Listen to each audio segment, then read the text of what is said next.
इमा इपान वही अदी मंगा तरह तंकन नायरक मतम इमा नंग चगत चगत हंगे ची करिगिनो खुमिंग दे चक्रो आइ चाइबसु को यरक्ति याउरिबनि आगे बना नंग अंगांग ओइरिगे मतमदा नरुन बु थोकपा हैतब मतम मदुदा अइगी इमा इपा दुनने इचा सिगी चाकने चाक कौबनि सिगी सिने सि कौबनि सिने सि कौबनि थिल्ला थिल्ला तागा गनि कोइ नगि वालोन मंगमिसि अदुगा ai कोइ नगि करि जु तौब ngमदौ मतमदा जैसे ग नंग चटप ngमदौ मतमदा नंगी इपा दो नंगी इमा दना इचा नंग लाओ नंग तुरगा सुने आइना नंग जोकने हागा लाओ लाओ हना आई खोंगा अनी थांग जो सुमे थांगल चट तंबी इने बाबा साहब इबा इबादुना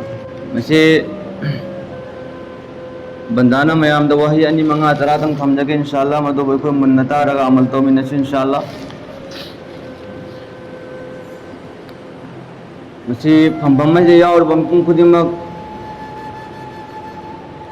कनागुंबा मचानी कनागुंबा मपानी मपा नगर मचानी मरी कक्नब याब मी यावदी लोनमक इपागी मना इपागी जरियादगी नत कनागुंबा मचा लोन लापनी अखोन अदो दुनियाद अखोईरक्ता इमा इपा हिंगा लेरिब मियोइसिंगदुगिदमक्तदि मराइबक फबनी हाइरे मसिगी मतंगदा वही अनिहोम थमजगे इंशाल्लाह यामनसु सांगलोइसे खास कर अल्लाह ने पुंजी थम्बीदना अखोई इमा इपा हिंगिब मियोइसिंग अदुगी ममा मपादो अल्लाह ने पुंजी सांगना पीबो ओइसनु अदुगा यारिब मखोई मखोई सेवा तौब ngamnaba hotnagadabani मरमदि ममा मपागी चैथेंग से कनागो मी मखोंग यावदब मीगी मनाक चंगगा हंगो मखोंग यावदबगी चाइना से क्याम यामना मोगोंद फावब नुवाइबसे हाइब तो ममित यावदब मीगी मनाक चंगगा हंगो ममित यावदब मीगी चाइना से क्याम याम मोगोंद वाब नुहाइबसे हाइबदो दुनिया इंसान में वैखोई समाजता इपा हाइब मिंगसे आई पोक इपादु खक्तनेब कौबे आसे अतैदि इपा ओइबे यादेब दो आइगी नाक्तगे आइगी इपादुना हंगिबे तारगदि अदुम ngaptang gai gi ipa gi mayam bam thungai ipa gi manau di ipa kau ro de hai kau di kau gane lekin ipa gi thamoi da kau bada nungai bu phangoi dai gi ipa hai bi tongan ba la na pi ba gulam ne ba nusi re pai tu chin nau ana son gera kan gera ai gi ipa hinga manggon bhan da na ta kan phamung di hippa ga tar ga le sune ipa do bo le di nungai ba ni yum manjala kum matam da nusi re chin nau nang na yim de gi thoki matam da nang gi ipa ma di ipa yum da hangbina ba mi leita ba si आई यूम हंजन हंजन कनामतना हाइबीदब लेतब अदो आई इपादो हिंगदिने आई ngaptam thoki matamdane lagam okto macha orso he fulana आई चा तो मदो नत्र याय मदो अदु दो अदा दो करा ले हम हंजलक्ति जेन फोन तौरो तो हंग कने बन कोइन दि खलम गने बदो हंगय पोतो पुटपुट तवी पहंग तांगी एना खले अल्लाह के मना नंग खल्ली बो खंद ओन नबने नंग न थोम द लेब तारे नमाना पान नयम द लेम मतमदा नंग हंजलक्ति बो नमाना पान शांति सुगम फंगोय तोान लान पीब नुसीबनेब मचा फंगब मियोजिंग लोन खंगने फंग्रेब मियोजिंग अदुंदी खतंग वाटकिनी अदुब नोजु फंगकिन इंशाल्लाह खंगकनेब अदुना अखोई रक्ता आइगी इमा अमदि इपा हिंगिबसिंगजे मखोइना हाइबिरिनगदबनी अदुगम मखोइगी दमक्ता दुआ तौगदबनी मखोइगी दमक्ता दुआ तौबना अल्लाह नंगी पुंसीदसु बरकत लेहनगन रिजक तमरांग कहनगनेब अदुना अखोई रक्ता याउदब नते ममा मपासिंग येंगो ngasi करम करम कनागुम इमुंग मपा मना औलाद मंगा नत मचा मंगा नत मचा तरुक पुक मतमदा मचा तरुक मग माग ngमनब थायब किसी भी तरह दो होनरगा बोरा थांगग ओइगेरा रिक्सो थौरग ओइगेरा मरमदि मयुमदा हंजन मतनमा पैसा याउदर मपा दो हंजनिंग देब करी हौरेन नुमिदांग आइगी चासिंग चाकला मकुम अबुकला मकुम मतमदा करी पिचगद्रोबनो हाइबा असिगी वखंदा मपा दो मयुमदा हंजनिंग देब किसी भी तरह द मामो चाहे हराम पैसा तान मता जो फत्ते लेकिन हराम के पैसा ताले दो चुक मरम ममदि मचा के खल्लग तान मता याम बनिको फत्पदि फत्ते बट तौबदबो खल्लि दो चु मचा के दमक खल्ल तान मंगतने बदुसु अदो सिपुन्नमक मपा ममासिंग अदुन मचा के दमक खल्लग तालिबने अदो मचा मंगा तरा पोक मचासिंग अदो ममा मपा अदुन जोक मतमदा उफो हाइदबिदा अमना किसी भी तरह दा होनरग ममा मचासिंग ममा अमजु मपा अदुन मचा लेक्सु तमली मी मोइनिंग फजन होनेब अदुवा ममा मदि मपासिन मागे मपुंजिगी मत हाइदि लोजलक मपांगल लोजलक मतमदगिदि मचासिंग दो मपा ममा दो चावनब जोगानी मान चाव बचरे फरानी चुंगपिरान चारागा पैसांग जो तानंग मक मतमदगिदि mama sing mapa sing aduna macha manga jok matam na awa kaya khange magi mama mapa ge mapunjil oji macha thak patane be koin khang da bai ne ba pura ai khoi rak te yaw dro ai gi pai tabuk sumandar mapangan ji pum loi loi ri me ji ma tabuk sumal li tuma kana ge damak tro ba tabuk chur de macha sing ge damak na trane ma nga khatang da ta laga matom te de cha ba ko ne ba du man tabuk an ayuk nun tin khang da de sur ga mapunjil loi ge du kana ge damak na ai khoi ge damak ne mo ne su ge du adu bo ngasi mama mapa adu ma khatang chawra ga khatang mapangan loi tar ko matam da di ai gi macha sing manga adu ne mapa adu lai thok ngai damak ta ho na re be khoi rak ta ngasi tau da re ngo ba खास करना तोंबो मी हिंगना उपाय लेतमेना दो mama Mopa जो अकल लेना त्रा अदु याई मुगुंबा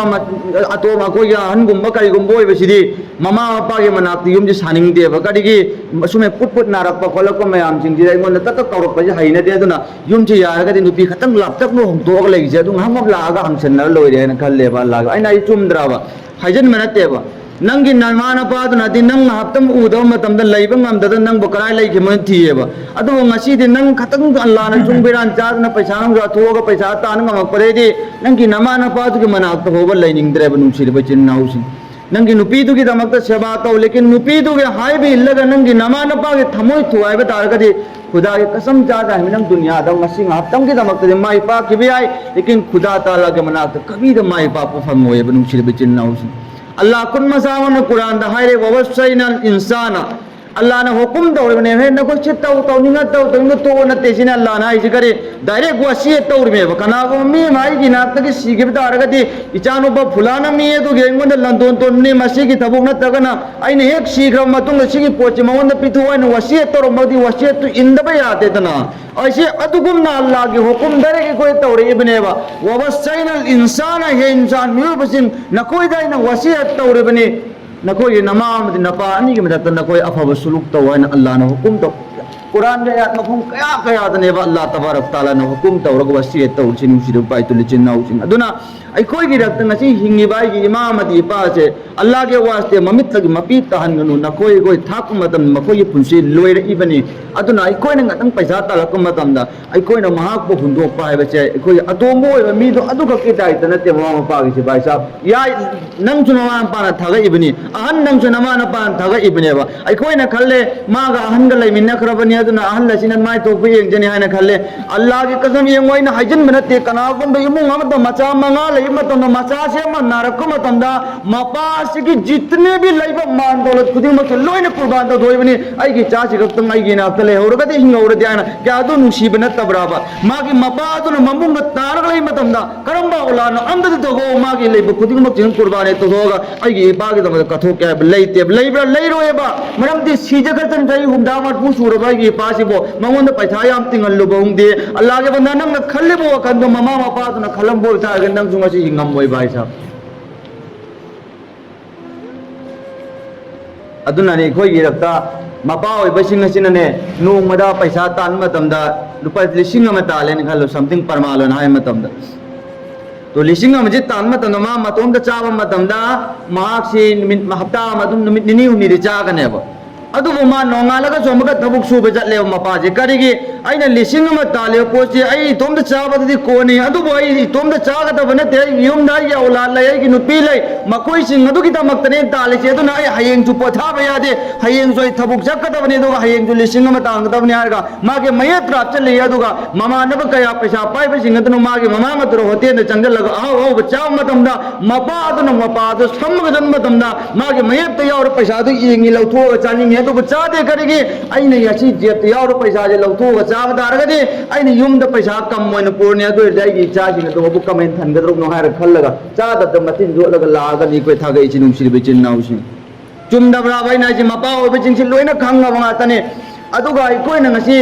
अहाव बम पैसा खरा कजी मांग मतन सुम चुम न सोई कोई मियोय खुदी माने कोई नो लोइन तौरबने खतंग चौरादी नुपी अंगांग थीरगदि अहाव कैथेन दे खतंग फजबम लेरमदे अहान ममा मपा के लैगे न खंदम याई नुपी के हान लैगे तुमिने लेरपने दुगा पुजन मदमदा इमा इपा उखिने न तुबिने पुजलगा नुपी दे बिचारे बिचाद्राबर हायोबा अल्लाह के बंदा तो पिचो बन की नुपी जुलु तौबा तो चकर दे की इमा इपा हुंदो को दे फबो होइगदने ओय रोए अल्लाह के बंदा से अहान बाक्ति आई इमा इपा तो हक न तबरा नुपी द्रो जो खंगन लोबा नंग nang aro nang ai ge nang ge hak se ko na ne ima ipa ge hak ne chawe tu na ai ko na ha ba ma jo purak padam nang ge na kya ta te ma tam ima ipa na piche che na mo won ju khatang chai thien gi thin lu phawal lo aki bele hel lo ba adu na tra ga de du ma de tanja ngai ri me ba na won thousand ni ngai gi ima ipa ga thin ni ngai gi ima ipa ga nung sin ni ngai gi adu na ai ko ge marak ta ngasi yaw ta na ten si ba bai to chin nau jing ai gi ima ipa ko chat ki ba Allah ge mai kai da han gi ba jing chiga ka bar ge ma pa da sam ga ipa na ko bu khuma ka da ni khuma ro ba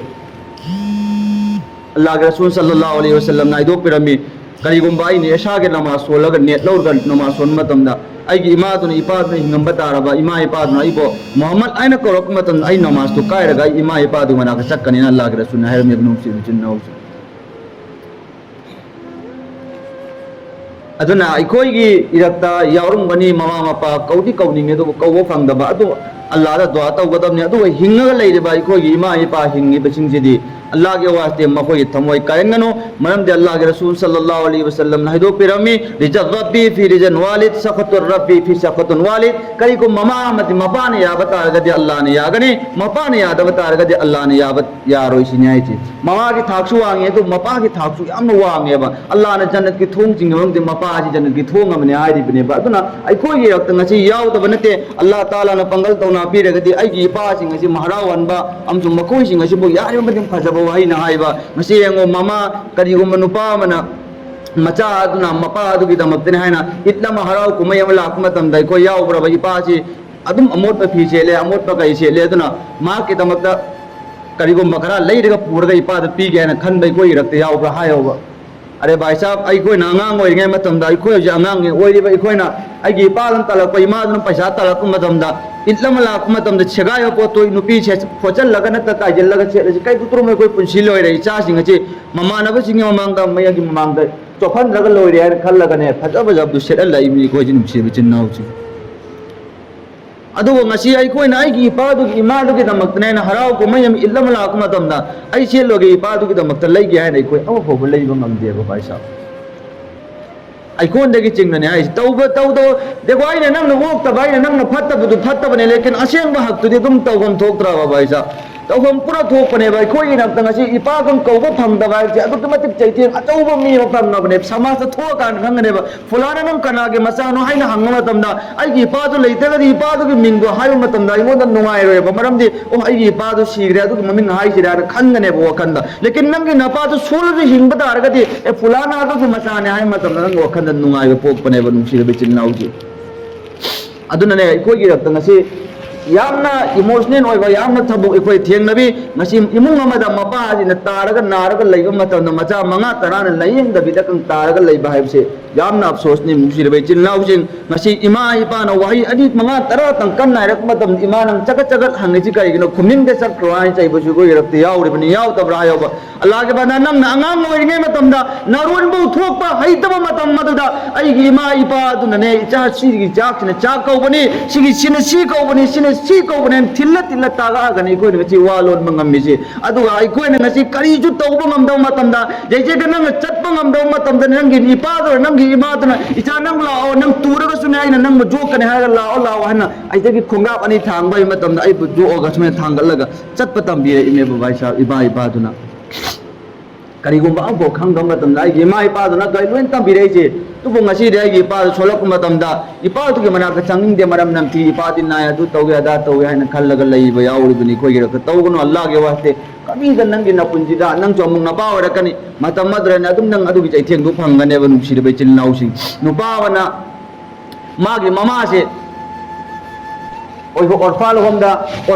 purga thabba orfal homda thamma matam da hal loire na mama se purga thamba matam da man leire mama da leire bam ham dro phen pandaba ado saba ado mama da na re chanu pai le ji phen pala mo si nai ji mama da macha da kani ma na phen pala mo si da ko kari ge phen wa gam da chanu pai na ngon da phen pala mo ai ai gi da mak na te nang gi da mak da khalaga pala mo si nai ji macha do nga khre kari gi da mak no ai gi da mak da khalla palo ai je matam da ngasi nang nai bu mafam ma je la ga thamme je ko se sugum taw da nang ge ola tno su nang bo me je la thamgani matam da ai bu de sara su sale le jan gi gani lekin nang ge ola tn nang bo si da la ga tham matam da ai gi chana sara ga lei bu do ye mu ngam adu gi da mak khalla ga palo ai na ye ni si gi nau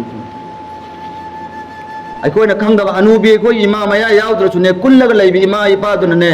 मुसल्लादने अहान द कनाम तक दुआ तौदम मचा lambda लेखिबा लाप लेखिबा सिंग अदो तुगी दुआ तनी तौरसि नुसिबे चिन्नाउ सिंग अकोना खंगदबगिनेब मगे दुआ सि यामना कानेबा अदुनने अखोगी इमा इपा हिंगिबा तारगदि मा के दमग सेवा तौसि मकोय हरावंची नमगदि पैसा नसु पोत असु मतें पांगा खजिक दोसु मा की चिंबादगी मागे वाइदगी दुआ लहौसे नुसिबे चिन्नाउ सिंग अदु वक्तना अखोय माइ पा को फंगदबनि ना करिगुंबा हेनबा मल्य बादत ना फलिया बादत का यामना तौरुनु ना फलिया बादत इमा इपादगा तौग्रो से लेरे आइगी वादि भाई सब फरज नमाज सोंबियु कुरान तिलावत खरा गजि तो अतोपद सुंगमक्चनी अदु अतोपद मयाम फोकस तौदना